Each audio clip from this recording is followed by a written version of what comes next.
Welcome to the deep dive.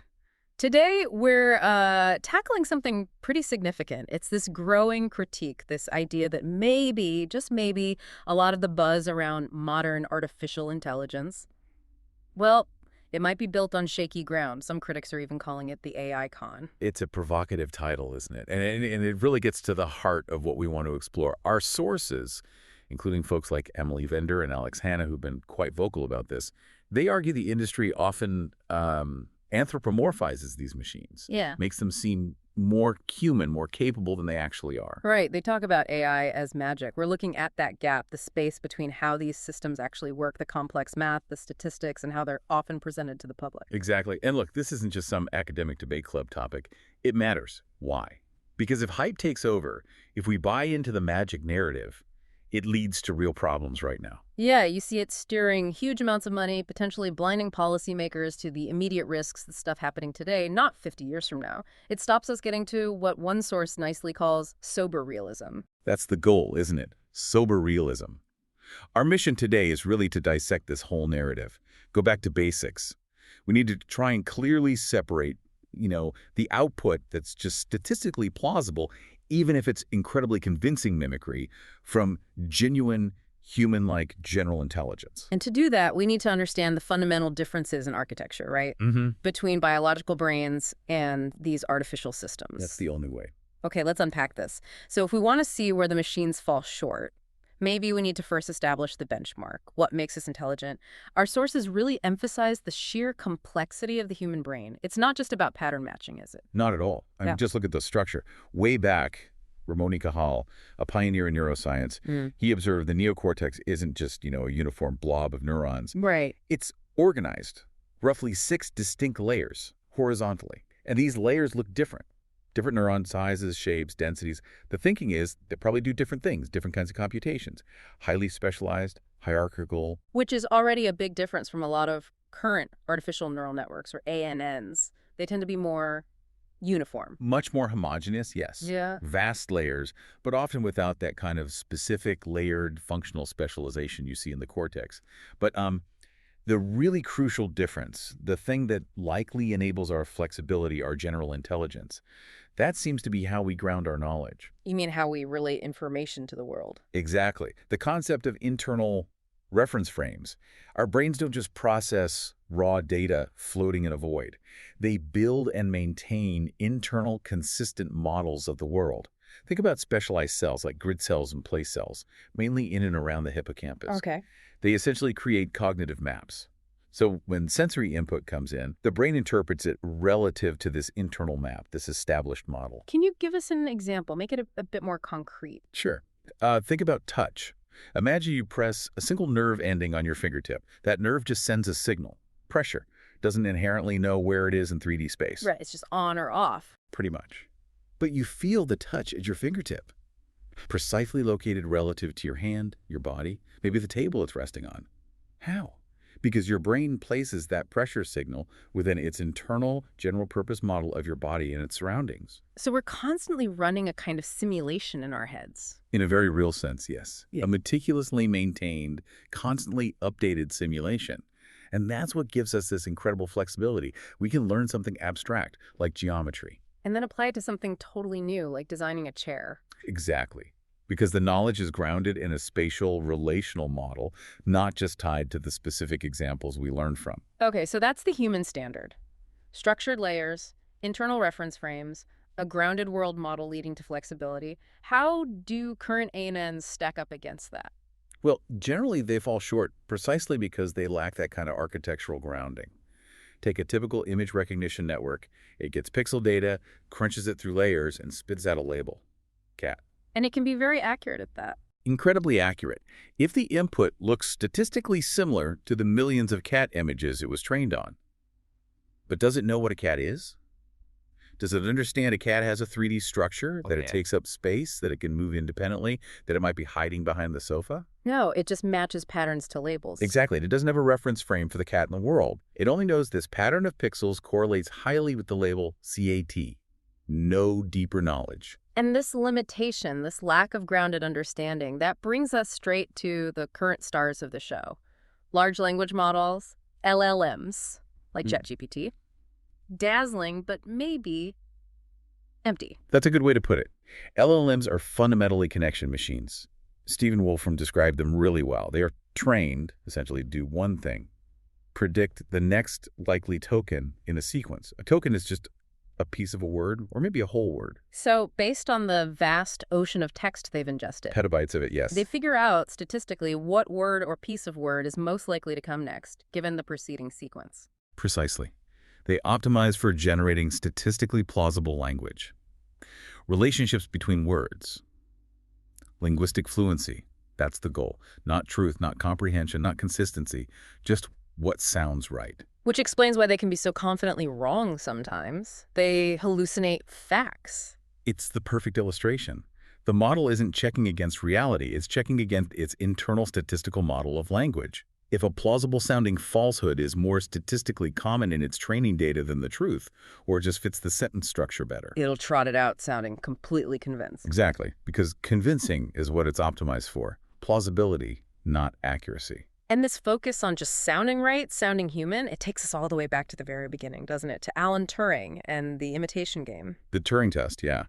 His core idea was, can a machine fool a human into thinking it's human, just based on conversation? The best strategy for the machine, he thought, was simply to mimic how a person would respond, focus purely on the observable behavior, the output. And LLMs are the undisputed world champions of that game now. Absolutely. One source mentioned how they can seem disturbingly real. They can express apparent agency, opinions, even emotions. But it's mimicry, learned patterns from the text data. It's sophisticated pattern matching and sequence generation based on that data, not genuine feeling or understanding bubbling up from within. There was that example of GPT-4 turning the Gettysburg Address into lyrics for the band rush. People were amazed. And it is impressive. It shows an incredible ability to grasp complex patterns, styles, idioms, themes in one domain and translate them accurately into a completely different, very specific style. That's sophisticated linguistic gymnastics. But it's not deep understanding. It's not sentience. It's pattern translation at an extremely high level. We have to be really careful not to mistake fluency for feeling or pattern matching for genuine comprehension or consciousness. Okay.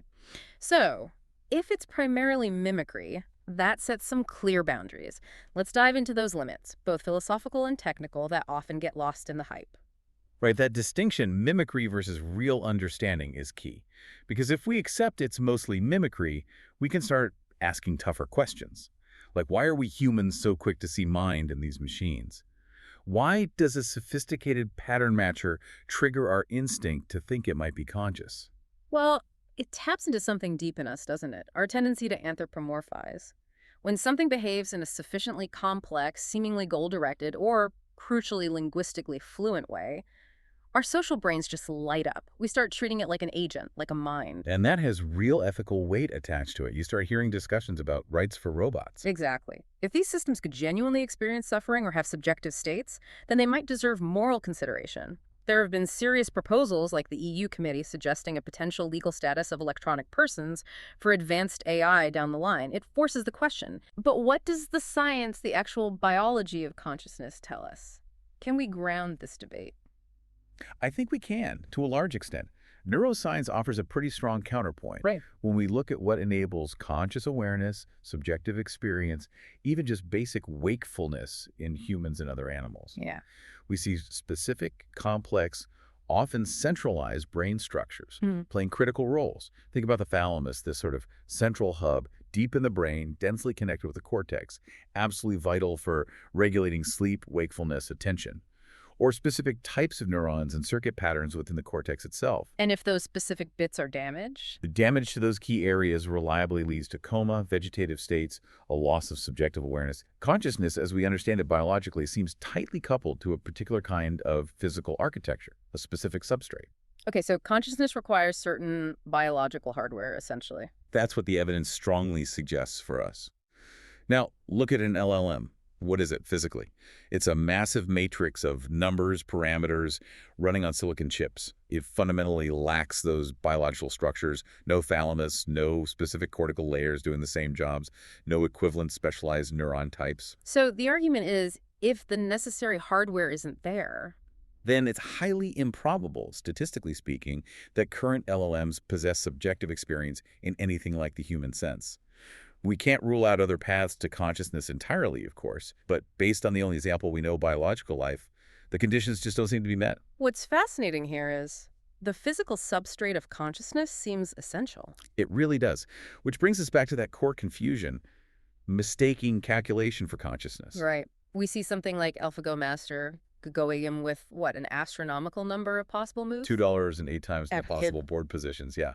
Mind-boggling complexity. And because it can handle that complexity, we instinctively leap to, wow, it must be intelligent. But it's a leap based on performance on one, albeit complex, task. Human intelligence, general intelligence, seems to require more. Marvin Minsky, one of the founding figures of AI, pointed towards something crucial: reflection. Reflection. The ability to think about your own thoughts, to treat thoughts themselves as objects you can examine, manipulate, reason about. It's a kind of metacognition, a conceptual step back. Minsky argued this might be essential for true general intelligence. And current systems, LLMs included. They don't seem to have that reflective capacity. They process, they predict, they generate based on patterns, but they don't appear to think about their thinking. They're powerful tools, yes. Calculators, simulators, predictors. But maybe not thinkers in that reflective sense. And if that reflection, that deeper understanding is missing, then the machine is likely to break when things get weird, when the context shifts unexpectedly. Exactly, which leads us from the philosophical to the hard-nosed technical limits. Deep learning isn't magic. It has known failure modes. It's like the famous elephant in the room study. That's a classic example. A deep learning system, trained extensively on standard image data sets, could recognize elephants perfectly fine in typical contexts. Savanna zoos, etc. Okay. But when researchers digitally placed an image of an elephant into an unusual context, like a fancy living room next to a fireplace, the system failed. It couldn't identify it correctly. Why? Because it lacked those general-purpose reference frames we talked about earlier. It hadn't learned what an elephant is structurally and can exist in various places. It had only learned the statistical correlation. This shape plus savanna background elephant. Change the background, break the correlation, and the recognition fails.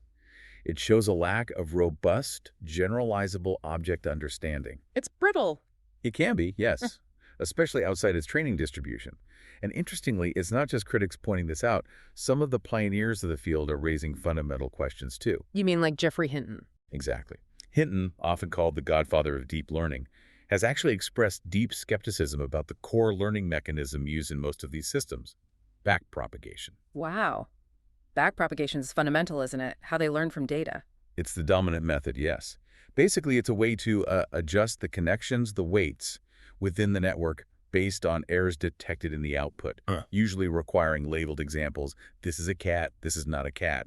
It propagates error signals backwards to the network to fine-tune it. So why is Hinton, of all people, suspicious of it, suggesting it might lead to its demise? His main concern seems to be its reliance on massive amounts of labeled data, what's called supervised learning. He argues the human brain just doesn't learn that way. We learn incredibly efficiently, often with very few examples, and mostly without explicit labels for everything. Unsupervised learning. Largely, yes. Hinton suspects this heavy reliance on labeled data for backpropagation makes current systems inefficient, data-hungry, and maybe contributes to that brittleness, those context failures. He seems to think we need a fundamentally different learning paradigm, something closer to how biology does it.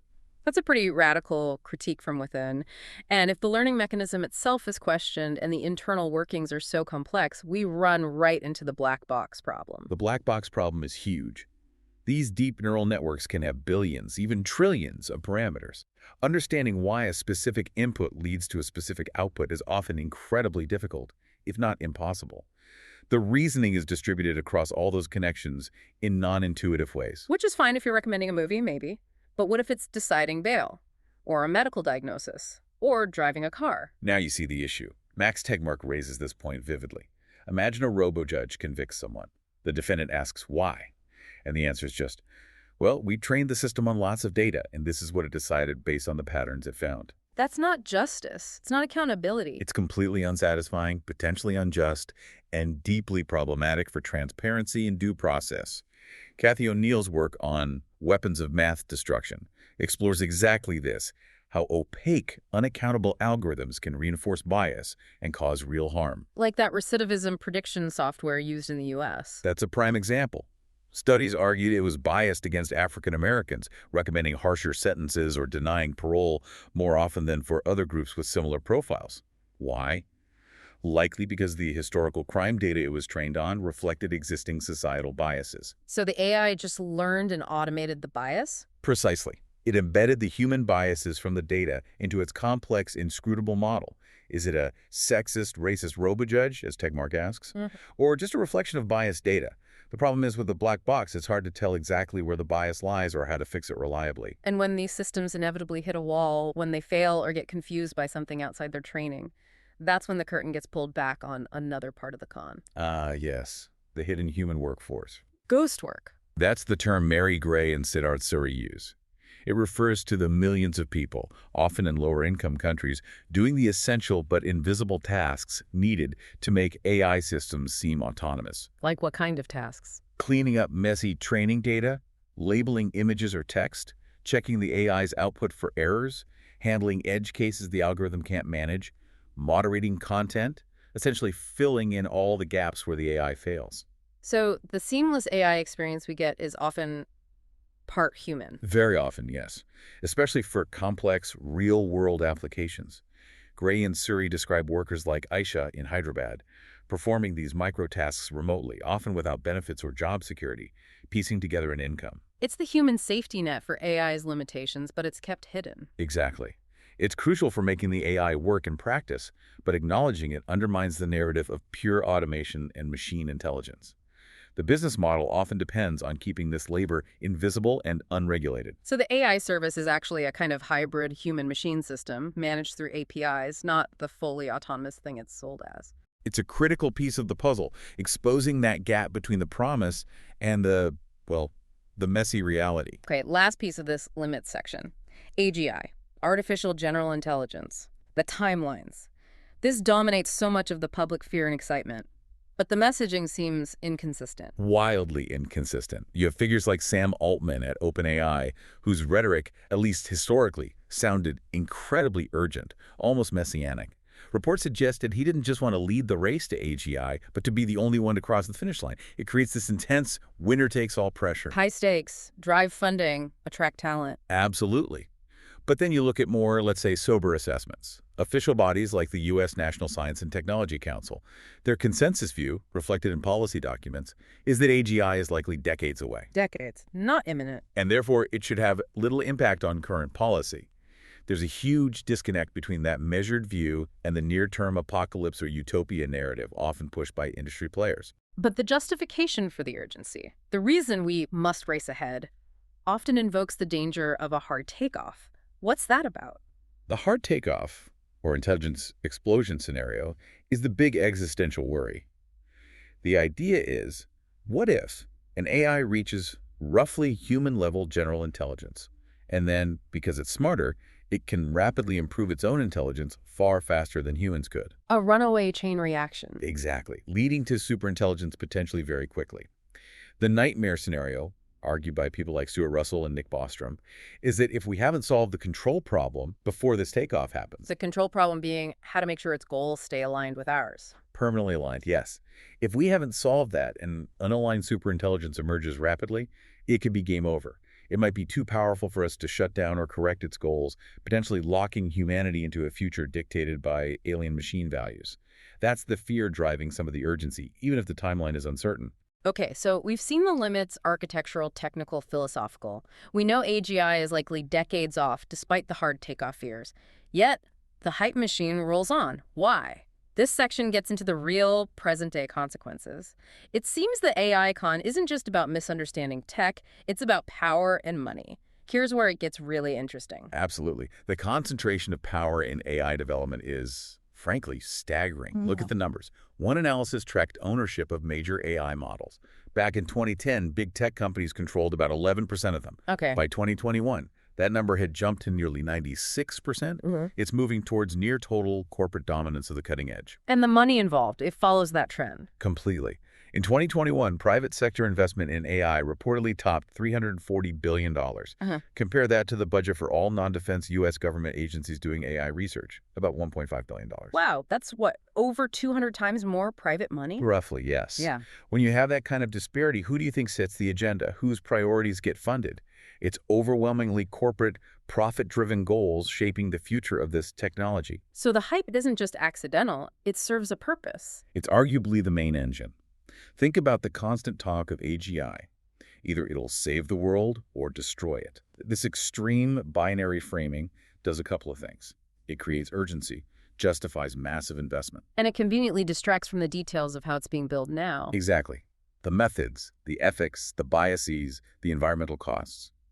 They seem insignificant, as one source put it, compared to the supposed world-changing endpoint. It deflects scrutiny. Like Sam Altman reportedly seeking $7 trillion for chip manufacturing. Whether serious or not, it perfectly illustrates that cycle. Extreme ambition feeds hype.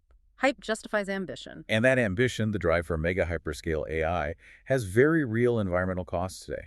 Training these enormous models consumes vast amounts of energy and water for cooling data centers. But companies don't exactly advertise their carbon footprint, do they? No, they tend to obscure it.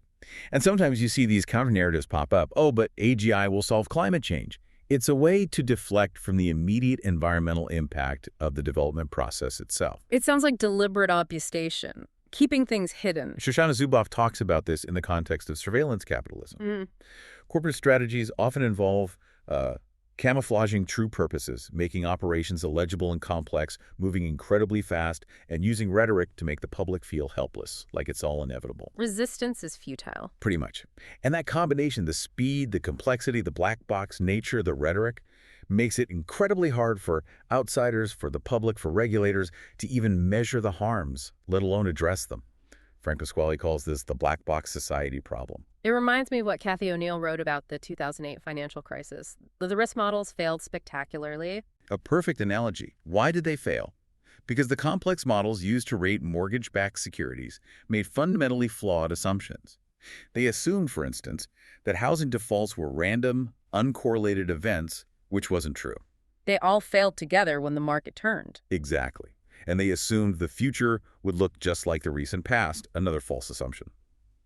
The modelers, O'Neill argues, prioritize mathematical elegance, efficiency, and profitability over robustness, realism, or even justice. The system was opaque, and it broke catastrophically. And the danger is we're repeating that with AI, building complex, opaque systems based on potentially flawed assumptions learned from historical data. That's the deep concern. These AI systems optimize for patterns in past data. If the future deviates significantly, or if the data itself contained hidden biases or correlations the model doesn't truly understand, they can fail spectacularly, just like the elephant in the living room. And when you hand these powerful, potentially brittle tools to people with bad intentions, the risks multiply. Think about it. Even current narrow AI could be weaponized. One source, Dan Hendricks, lists several catastrophic possibilities. Using AI to help design novel bioweapons, unleashing uncontrollable rogue AIs, even if not super intelligent, using highly persuasive AI for mass propaganda and social manipulation. undermining democracy, trust. Absolutely. Or using AI-powered mass surveillance to create an unprecedented concentration of power. This leads to that chilling idea you mentioned earlier, the locked-in dystopia. Yeah, the worry is that if control over the core AI infrastructure, the massive data sets, the computing power, the best proprietary models becomes concentrated in the hands of a small group, whether corporate or governmental. They could use it to maintain power indefinitely. That's the fear. They could use AI for pervasive surveillance, instantly quashing dissent, manipulating public opinion, and optimizing society purely for their own goals, creating a stable but potentially horrific future that we couldn't easily escape from. A locked-in state enabled by technology. Let's bring this down to a specific field where the hype is already reshaping things. Medicine. This is often touted as a major win for AI. It is, and there's real potential, no doubt. You see projections, like from Kai-Fu Lee, suggesting diagnostic AI will soon outperform most human doctors in pattern recognition fields like radiology or pathology. The accuracy on specific tasks is already impressive. So the vision is AI does the diagnosis, humans handle the bedside manner. That's often the picture painted. Human doctors become compassionate caregivers, communicators, empathy providers, while routinely just rubber stamping the AI's diagnosis. The machine does the heavy cognitive lifting. The human provides the human touch. But we already talked about bias. What happens if the diagnostic AI is biased? That's the crucial flaw in the utopian vision. If the AI is trained primarily on data from one demographic group or learns correlations based on historical inequities in healthcare access or treatment. It will perpetuate, even amplify those biases. Exactly. It might misdiagnose people from underrepresented groups or recommend suboptimal treatments based on biased data. We risk automating inequality, creating that sexist, racist robo-judge, but in a lab coat. Unless we are incredibly vigilant about auditing these systems for fairness and ensuring the training data is representative, blindly trusting the algorithm is dangerous. Okay, so we've covered a lot of ground. We've looked at the architecture, the limits, the hype, and the very real harms emerging now. I think this deep dive really highlights that massive gap, doesn't it, between the myth of some imminent, godlike AGI and the reality of today's complex, powerful, but ultimately limited statistical prediction machines. It really does. And the key takeaway for me is that the most pressing dangers aren't coming from some hypothetical future superintelligence spontaneously deciding to wipe us out. They're coming from us, from the choices we make now about how to build and deploy these current narrow AI systems. The externalities, as one source put it, the bias, the power concentration, the environmental cost, the ghost work exploitation, these are results of our choices, driven by hype and profit motives. Precisely. Which is why that sober realism is so critical. We need to stop thinking of AI development as some uncontrollable force of nature and start seeing it as a series of engineering and societal choices. We are not passive victims here. Jeff Hawkins made a great point related to this. He said we, as a society, still hold the power. We get to decide how much autonomy we meter out to machines. Intelligence doesn't automatically confer goals or agency. That's fundamental. Goals, motivations, values. Yeah. These aren't emergent properties that just appear when the system gets smart enough. They have to be explicitly designed and built into the system's architecture and reward functions. And the critique is, right now, the goals being embedded are often commercial or strategic, not necessarily aligned with broader human well-being. Exactly. If we connect this to the bigger picture, the question really becomes, what are we actually choosing to automate? What human functions are we handing over? We're increasingly using these tools to summarize, to find connections, to generate text, tasks that rely on identifying statistical patterns, not depth comprehension. Which brings us to our final provocative thought for you, the listener. Drawing on folks like Minsky and Wolfram, Minsky suggested that reflection, the ability to conceptualize and think about our thoughts, is key to general intelligence. Wolfram describes LLMs as fundamentally generating statistically plausible outputs, not engaging in that kind of reflection. So the question is, if we increasingly outsource cognitive tasks like synthesis, reasoning, and even critical evaluation to machines that operate purely on statistical plausibility, what happens to our own capacity for reflection, for critical thought, for genuine understanding beyond the patterns? Are we perhaps eroding the very mental functions Minsky identified as crucial for our own general intelligence by leaning too heavily on these incredibly convincing, yet ultimately unreflective connection machines? Something to definitely mull over as we all navigate this rapidly changing landscape. A powerful thought indeed. Thanks for diving deep with us today.